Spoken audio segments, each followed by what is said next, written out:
1장부터 10장까지입니다.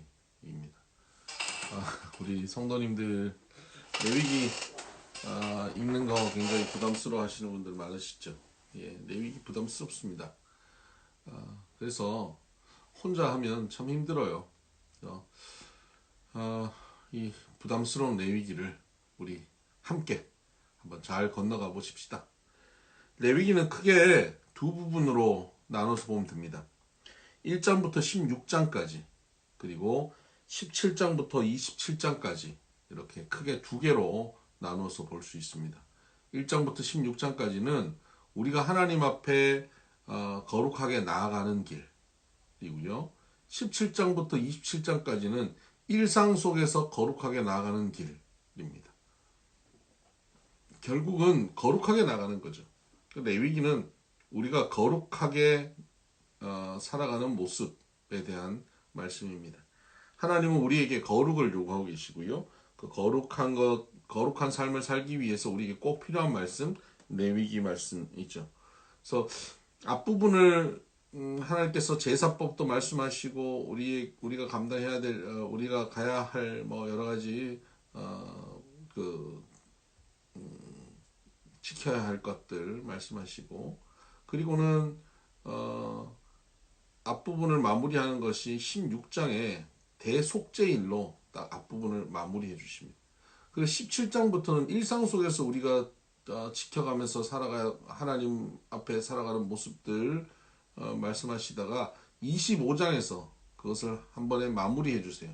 희년이라고 하는 것으로 마무리해 주시고 그리고 26장은 그렇게 말씀을 잘 지키고 걸어가고 거룩을 지키는 사람에게는 이런 복을 받고 그렇지 않는 사람에게는 저주가 있다. 그리고 27장에는 조금 결이 다른 말씀, 재정에 대한 말씀, 서약에 대한 말씀, 부록으로 볼 수 있습니다. 자, 오늘 1장부터 10장까지 내용을 좀 더 살펴보면요. 제사와 제사장에 관한 말씀입니다. 1장부터 7장까지의 바로 제사에 대한 규례가 나오는데요. 5가지 제사입니다. 번제, 소제, 화목제, 속죄제, 속건제. 번제는 하나님 앞에 이 소나 양이나 이런 것들을 태워서 하나님 앞에 드리는 향기로운 화제로 드리는 예배가 번제입니다.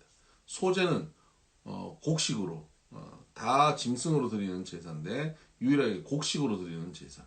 곡식을 빻아서 가루로 드리거나 또는 아예 집에서 그것을 구워와서 드리는 겁니다. 소제. 세 번째는 화목제입니다. 화목제는 관계의 문제입니다. 하나님과의 관계, 이웃과의 관계. 그래서 이것을 통해서 이 관계가 회복되어지는. 그래서 화목제는 이거 끝나고 나서 이것을 함께 나눠 먹는 잔치가 일어납니다. 그래서 이 화목제 안에는 조금 세분해서 말하면 감사제와 서원제와 자원제가 있어요. 어떤 특별한 일을 감사해서 이게 너무 감사해가지고 하나님께 드릴 때 화목제를 드리고요. 그럼 드리고 난 다음에 그 음식을 또 나눠 먹습니다. 또 서원제입니다. 하나님 앞에 하나님 이것 해주시면 제가 이렇게 해드릴게요 했는데 그것이 이루어져요. 그러면 그것을 또 예배 드리는 것이죠. 그리고 세 번째는 자원제입니다. 특별한 특별한 사건도 없고 서원할 것도 없는데 그냥 일상 속에서 너무 감사한 거예요. 갑자기. 네. 그래서 하나님께 감사를 드리는 게 이게 참 귀한 것 같아요. 일상 속에서 그냥 감사한 마음이 올라와서 하나님께 감사를 표현해야 되겠다 하고 화목제를 드리는 것이죠. 네 번째 제사는 속죄제죠. 속죄제는 우리에게 우리가 죄가 있는 것을 깨닫고 하나님 앞에 제사를 지내는 것이고요. 속건제는 또 죄를 깨닫고 드리는 제사인데 속죄제와 속건제의 좀 차이는 속건제는 물건이에요. 물건과 관련돼 있어요. 그래서 우리가 죄를 지은 것이 다른 이에게 물건에 피해를 입혔다든가 또 성물, 성전에 사용되는 성물에 또 피해를 입혔다든가 해서 그냥 하나님 앞에 예배를 드리고 사죄만 하는 것이 아니라 그것을 물건을 갚아 드리는 것이죠. 이웃에게도 그렇고요. 그럴 때는 그 물건 피해액의 5분의 1, 20%를 더하여서 드리는 겁니다. 하나님 앞에 그 죄에 대한 제사도 지내지만 물건의 피해 보상도 반드시 하는 것이죠. 그래서 예수님께서 말씀하셨잖아요. 네가 하나님께 예배를 제물을 드리려고 나오다가도 형제에게 사과할 일이 있거든 먼저 가서 형제에게 사과하고 오라는 거죠. 이게 속건제의 모습입니다. 그래서 그 밀양이라는 영화 기억나십니까? 거기 보면 그 아들 유괴해가지고 감옥에 들어가 있던 그 제수를 주인공이 하나님을 믿고 신앙 안에서 그 제수를 용서하겠다. 그 원수를 용서하겠다. 그러고 그 교도소까지 찾아가서 원수를 만나려고 찾아갔잖아요. 근데 그 원수의 표정이 너무 좋은 거예요. 그리고는 자매님 자기도 감옥에서 하나님을 만났다. 하나님이 저를 다 용서해 주셨어요. 이렇게 얘기하는 거 보고 그 주인공이 너무 화가 나서 돌아 나오잖아요. 그 하나님 앞에 시험도 들고 내가 용서 안 했는데 누가 용서하냐고 그렇게 소리치는 걸 봅니다. 속건제 정신이 없는 거죠. 그러니까 이 사람이 사람에게 잘못을 했잖아요. 그러면 그 사람에게 먼저 용서를 받아야 됩니다. 하나님께만 용서받는 게 아니라 그 사람에게 용서받아야죠. 이게 속건제입니다. 그리고 그게 5장까지 6장 7절까지 나오는 내용이고요. 6장 8절부터 다시 제사 5개가 반복돼서 나옵니다.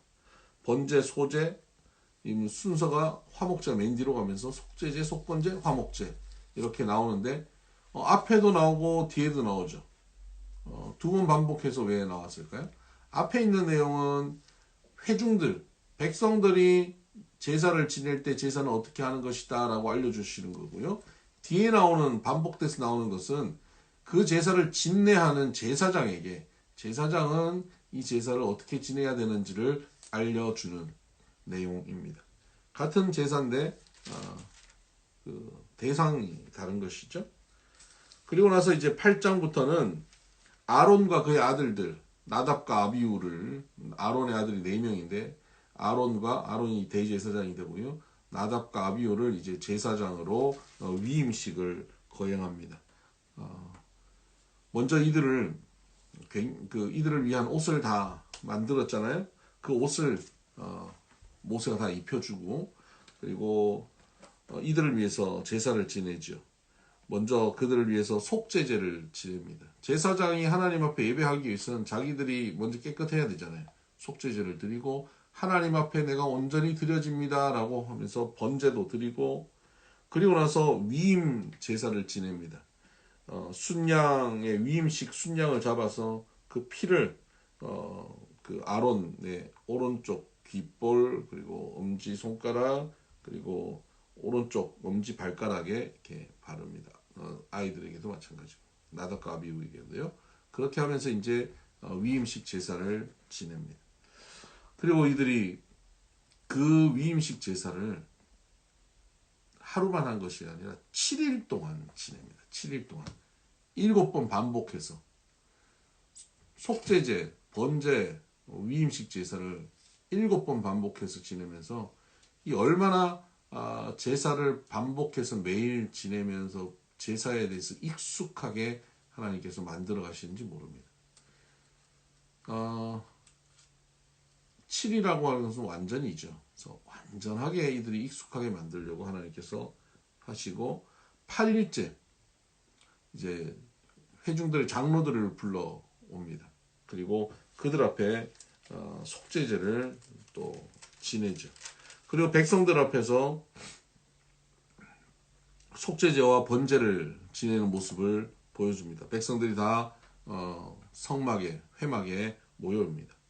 그리고 그들 앞에서 제사를 지냅니다. 그때 하나님께서 하늘에서 불을 내리셔서 번제단에 있는 제물을 다 태우십니다. 그 모습을 보면서 백성들이 그 앞에 엎드립니다. 소리를 지르며 엎드렸다 이렇게 기록이 나옵니다. 그러니까 백성들이 하나님의 임재하심 그 영광스러움에 감격하기도 하고 또 그분 앞에 두려움을 가지기도 하고 그래서 놀라서 엎드립니다. 그래서 하나님 앞에 우리가 하나님 만날 때는요, 하나님 만나서 기쁘고 감격하지만 또 하나님 앞에 두려움과 경외함이 있어서 납작 엎드리는 이런 모습들이 나타나게 되는 것이죠. 얼마나 감격스러운 첫 예배. 그러니까 대제사장 아론과 제사장 나답과 아비후가 이 뭐 처음부터 제사장입니까? 이제 처음 제사장으로서 역할을 하는데 하늘에서 불이 내리고 온 백성이 그 앞에 엎드리고 얼마나 은혜 충만한 성령 충만한 예배가 됐는지 모릅니다. 그렇게 성령 충만한 첫 예배를 마치고 나서 이제 제사장이 해야 되는 일들 중에 굉장히 중요한 것은 성막 안에 그 금촉대에 그 그 기름을 떨어뜨리지 않아서 계속 그 불이 밝게 비치게 해야 되고 또 분향단의 향로에 향에 기도가 끄지지 않게 계속 그 향을 피워가야 되잖아요. 그 불을 지켜가는 것이 굉장히 중요한데 이들이 그 불을 향로의 불을 피우고 지켜가는데 어떻게 하냐면 10장 1절에 보면 아론의 아들 나답과 아비후가 각기 향로를 가져다가 여호와께서 명령하시지 아니하신 다른 불을 담아 여호와 앞에 분향하였더니 불이 여호와 앞에서 나와 그들을 삼킴에 그들이 여호와 앞에 죽은지라. 나답과 아비후가 제사장 된지 제사장으로 직무를 감당한 그날 죽었어요. 여호와가 주신 불 아닌 다른 불로 향로를 드렸다는 말이죠. 너무나 충격적인 사건이죠. 처음 이제 성막을 짓고 그곳에서 예배하는 성령 충만한 첫날 제사장이 잘못된 불을 들여다가 죽은 거예요.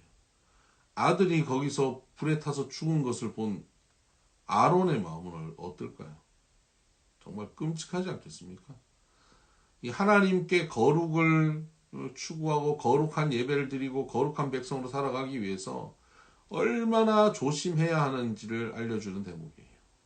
하나님은 사랑이 많으시고 하나님은 우리를 용서하시고 품으시지만 하나님의 거룩 그리고 이 거룩한 백성들을 이끌어가는 일에 있어서 거룩을 훼손하는 일이 있다면 굉장히 민감하게 반응하는 모습을 봅니다. 특별히 이 공동체 처음 시작될 때 더더욱 그렇죠.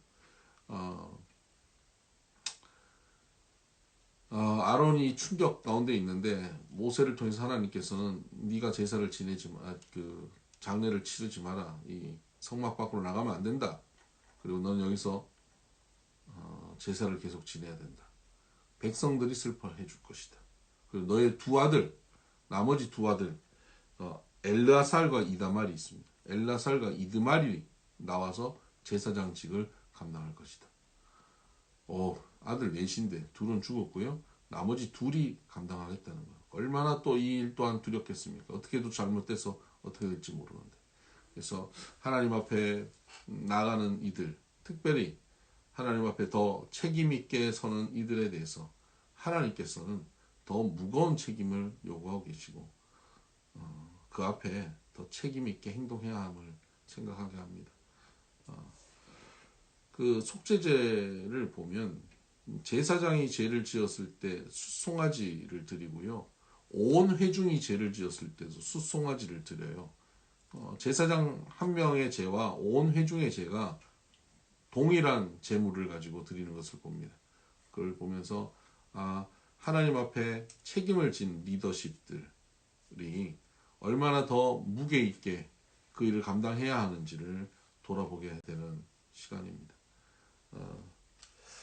네, 그렇게 해서 이제 아론과 그 아들 엘라살과 이다말이 이제 제사장직을 감당하게 되는 모습들, 이런 모습들이 이제 10장까지 나오는 겁니다. 이렇게 오늘 우리가 읽어야 될 내용이 다 있고요. 제가 묵상 포인트 중에 하나는 1장에 보시면 1장에 1장 3절 보시죠. 4절 1장 4절입니다. 그는 번제물의 머리에 안수할지니 그를 위하여 기쁘게 받으심이 되어 그를 위하여 속죄가 될 것이라. 그는 여호와 앞에서 수송아지를 잡을 것이요 아론의 자손 제사장들은 그 피를 가져다가 회막문 앞 제단 사방에 뿌릴 것이며.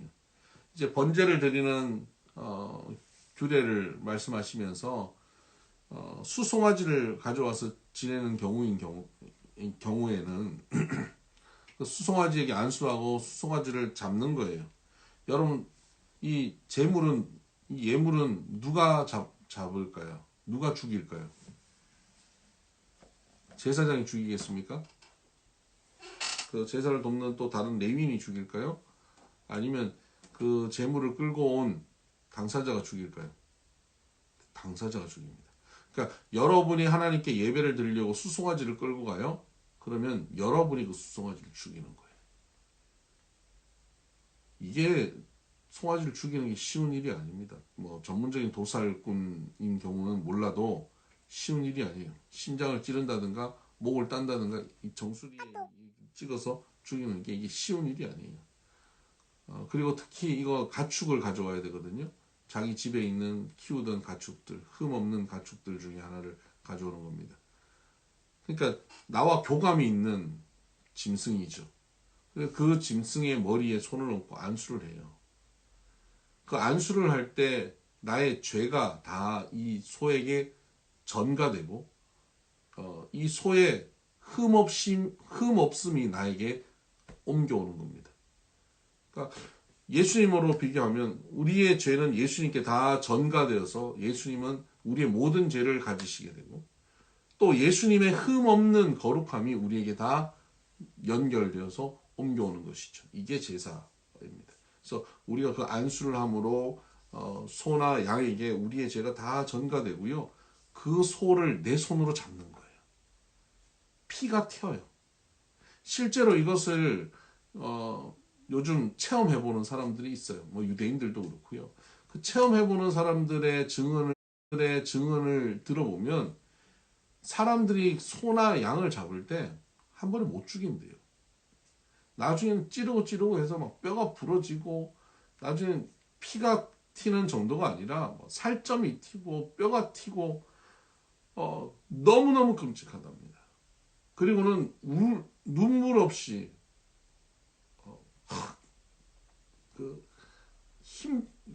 잡는 그 자리가 너무 힘들고 눈물 없이 그 자리를 지나갈 수 없답니다. 너무 고통스러운 자리죠. 그러니까 이 구약의 제사는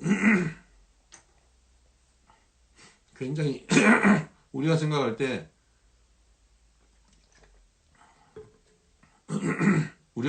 경건하게 거룩하게 분위기 엄숙하게 이게 아닙니다. 뭐 돛대기 시장이에요. 소리 지르고 양이나 소는 울고 사람들도 통곡하고 울고 피가 철철 흐르고 냄새가 피 냄새가 나고 말이죠. 파리떼가 몰려오고 그 지저분하고 그 고통스러운 현장 그 자리가 제사의 자리지. 그리고 그걸 모두 다 각을 뜨고 하나님 앞에 드려서 태우는 겁니다. 우리를 위해서 우리의 죄를 위해서 예수님께서 죽으시는 현장이 이겁니다.